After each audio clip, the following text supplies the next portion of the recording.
Olá, eu sou Carolina Salgado, aluna do 4º ano do Bacharelado de Ciências Físicas e Biomoleculares do Instituto de Física de São Carlos, da Universidade de São Paulo. Venho trazer a vocês, nessa 12ª edição da Cefisc, como também no 30º Cicusp, a pesquisa de iniciação científica finalizada, orientada pelo professor Leonardo Deboni, intitulado Estudos ópticos espectroscópicos lineares e não lineares em uma nova classe de porfirinas. Podemos iniciar a contextualização da pesquisa questionando o que são as porfirinas. Presentes em diversos ambientes, as porfirinas são um grupo de moléculas orgânicas com propriedades fotofísicas que as destacam em relação a outras moléculas.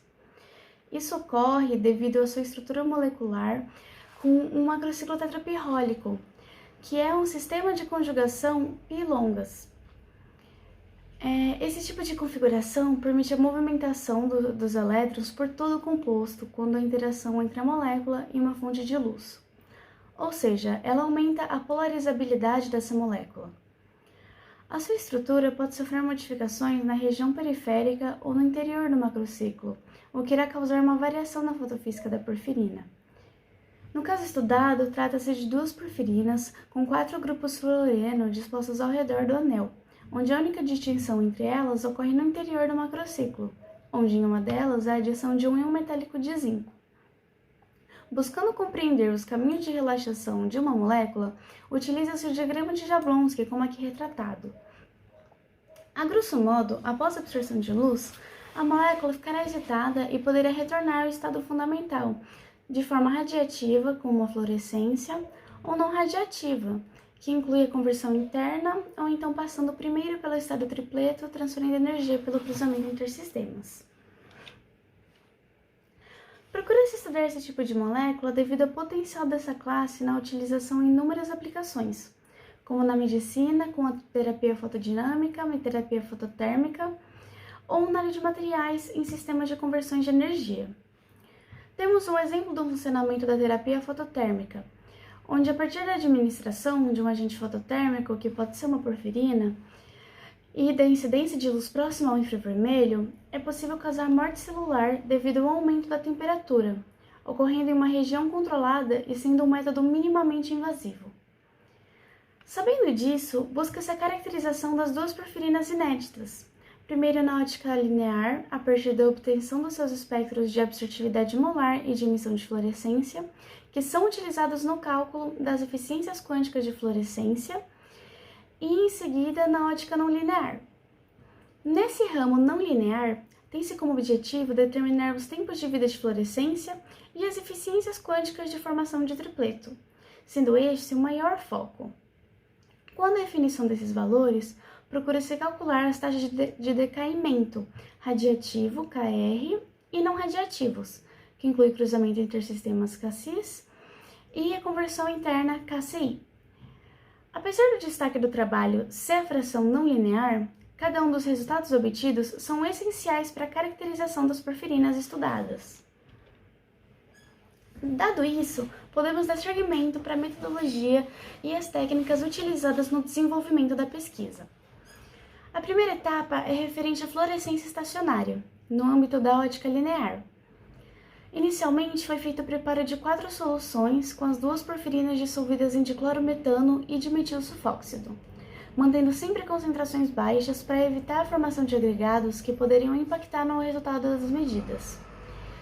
Seguindo para a realização das medidas, foi utilizado um espectrofotômetro para obter o espectro de absorbância pelo comprimento de onda das amostras e um fluorímetro para obter os seus espectros de emissão de fluorescência. Após isso, foi realizado o ajuste das curvas no computador e obtendo assim os espectros desejados.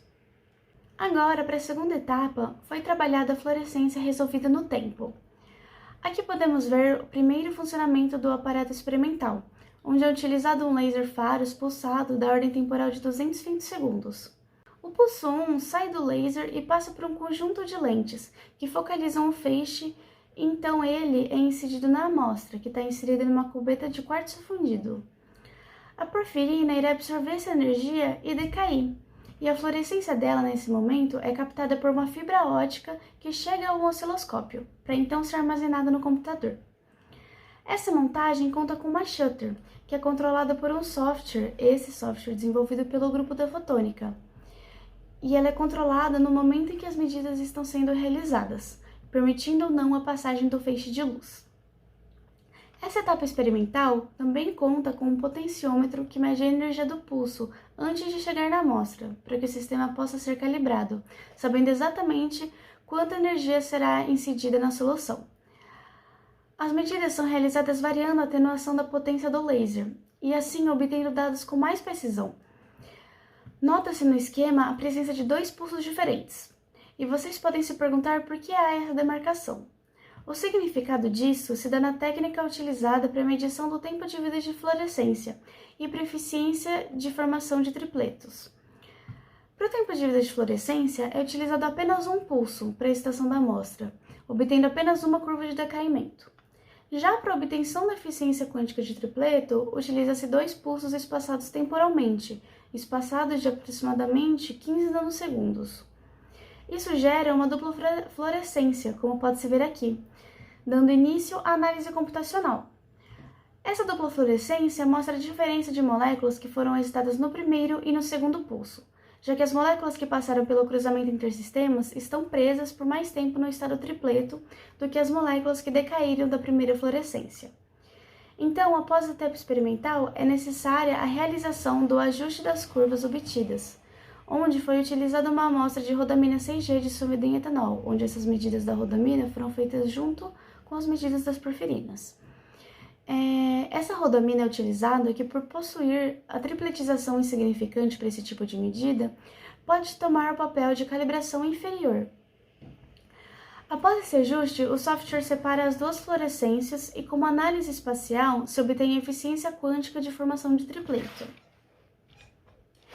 Partindo para os resultados obtidos na pesquisa, podemos observar os espectros de absortividade molar e de emissão de fluorescência das quatro soluções, onde o comportamento das 2 moléculas nos 2 solventes ocorreu como esperado, com o desdobramento das bandas Q para a base livre e com os picos de banda de Sorey e de emissão de fluorescência parecidos entre as mesmas porfirinas, com deslocamento para o vermelho visível na metaloporfirina devido à presença do íon metálico.